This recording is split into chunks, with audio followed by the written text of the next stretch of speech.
right, let's do this. Can't wait to tell you about this one, friends.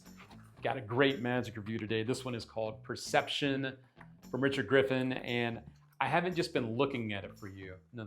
I've been using this and having a blast with it. So let's jump into this F-bomb approved magic review. What is this and why am I loving it so much? Well, imagine this as the trailers go. Imagine this. You have 5 objects that are borrowed, and these are usually the everyday carry type of things. Like, hey, do you have a wallet? Could I borrow some money? You got like a bill or a coin? We borrow your ring, maybe your keys, a phone, and you have these 5 objects laid out on the table. That's where it starts. You have someone, you pick someone to just think of one of the objects. They don't say anything, they don't write anything down. The only person that writes something down is you, because you grab a Post-it pad, you write down a prediction, you put it on the table.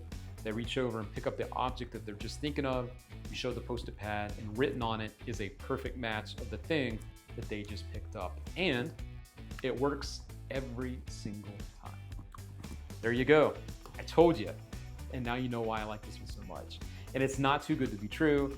And now I'm going to tell you why with the details. So here we go. Let's back up just a minute. Let's back up just a moment to some of the history of this before we get into the details, okay? Richard Griffin has put out some other stuff. One of the things he has put out in the past is called key prediction. Key prediction, where an object is printed on the back of a key fob. So he's played with this plot, but the method used here is different, obviously, because we're using Post-it pads. His key prediction was inspired by Don Wayne's room service with the room key prediction, and that was made popular by David Copperfield, who did it on national television back in the day. That was inspired by Al Coran's medallion effect, which I know a lot of you are familiar with, and you might even be familiar with it because of another trick called Collared from John Archer, which uses the name tag, little badge, with the stuffed animal. They name the animal and it's the little name tag on the stuffed animal. So there's a lot of lineage and history here. I wanted to mention that because Richard makes a mention of it. And while this method is new, it does fall into that plot that some of you might be familiar with. Let's jump into what's included and the details about is, this one for you. Are you gonna be able to do it? So the first thing you are supplied with in the box are some Post-it pads. As I mentioned to you before, Post-its are used for you to write your prediction on. And the good news is these are the only things that you are gonna have to do refills for. And these are very easy to get a hold of on Amazon or online, also very cheap. And you are supplied though with quite a few, so that's cool. You are also supplied with the gimmick/gimmicks. I'm not gonna show you what it is or tell you what it is, but just know that it's made very, very well and made to last. And last but not least, you are also supplied with a little piece of paper here that has the URL for the instructions, so you can learn how to do the trick. And speaking of that, I think the instructional is about 30 minutes long, about half an hour, and they do cover everything you need to know in that 30 minutes, so you're not gonna walk away going, what the hell, how do I do this? Like, you're good. Richard did a good job, so good to go. The only thing you're not supplied with is a pen or a marker because it's not gimmicked. So grab I would definitely recommend a Sharpie though. And the reason being is because you want the prediction you write to be seen easily. That's it.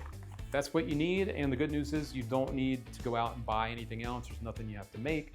There's a quick setup, but that doesn't take much more than a couple of minutes and you're off and running. But the setup doesn't require any do it yourself. You're not doing anything crazy, so you can do the trick, okay? What about pocket space? That was quite a popular question on some of the magic forums, and the pocket space is a non-issue.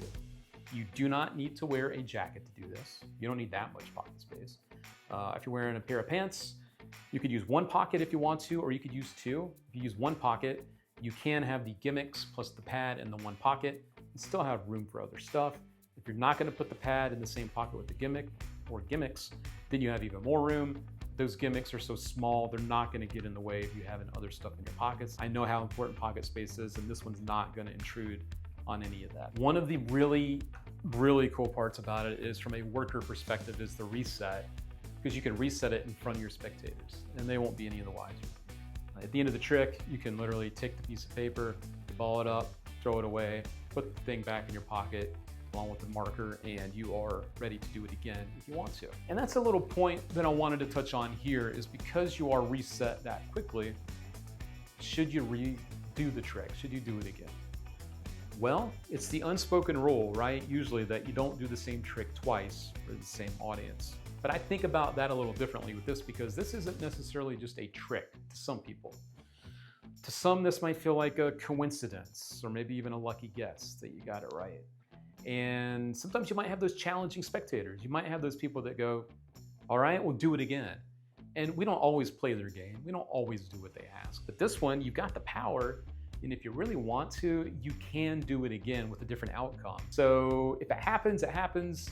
If you don't want to, you don't have to. But I did want to let you know that if you do run into that, you can put the smack down and you can do it again. Let's look at my other notes here. Something else that I think is important is that the whole time I've been talking about this, I've mentioned the things that you borrow from people, like the wallet, the ring, the whatever, the whatever. You can also do this with other objects or other things. For instance, if you're more of a mentalist and you use ESP cards, you could have 5 ESP cards laid out, have them think of one of the symbols, and you could do it with one of the ESP symbols. On top of that, if you wanted to do this with, maybe there's some pieces of paper with different names or countries or things, you could do that with anything that's written down as well. So you're not boxed into just doing it with those everyday objects. You can do this with other things with this system. There is one other little thing that I want to touch on, a little real talk for you, because I saw a comment from someone on one of the forums. He goes by RNK. He was asking, Luke, I have a feeling that you're set up and ready to do the trick, so you know the objects that you're going to use, which is true. So for instance, let's say these 5 objects are going to be, I'm ready to do this with a wallet, some keys, a ring, some money, and a phone. Phones are pretty normal, right? But what if someone, instead of bringing out the phone and hands you, not a phone, but some dog tags? I'm just making something up. And they go, okay, use these. You can still do it. And it doesn't change the handling, it doesn't change the method. So 4 of the 5 objects you 100% need to be ready to do this with. They do drop in a surprise 5th object. You can still do the trick, still works just fine. And it does have that little extra bit of flexibility that you might be looking for, because sometimes surprises happen when we're performing. So I hope that covers everything. You know, the skill level for this is very, very easy. This is such an easy thing to do. Gimmicks really do most of the work for you, which is great. You know, I sound a little bit like a broken record, but sometimes we get these easy tricks and we think we don't need to practice them. Don't be that guy or girl that goes out and does the trick for the first time because you think it's just easy to do. Put in a little practice, go out and do it, and have fun with it. And I know you're gonna end up loving it as much as this guy. Flexibility, variety is important to us as magicians. This includes both of those things. So our audiences are looking for that too. So be sure to check this one out. If you like it, the sound of it, it is called Perception. It is by Richard Griffin, and we do have the link in the description for you to pick it up today from us at All Things Magic. And as a reminder, we don't just stock every new trick that comes out, just like the reviews. We only tell you about and supply you with the best magic tricks that we think you're gonna enjoy. And if you have any other questions, you know, be sure to let us know that too in the comments. You can always drop your questions in. We're happy to help you out. I got more for you coming up soon, more in the queue, as I say. So stay tuned for that. Don't forget to subscribe to our channel for more All Things Magic. We got reviews, we got our weekly live stream, we got interviews, all that fun stuff. So we got lots of magic. If you're a fan of magic, whether you're a pro or a beginner, we got you covered. That's that. I'm done, and I will see you in the next video right here. Thanks for tuning in, friends. See ya.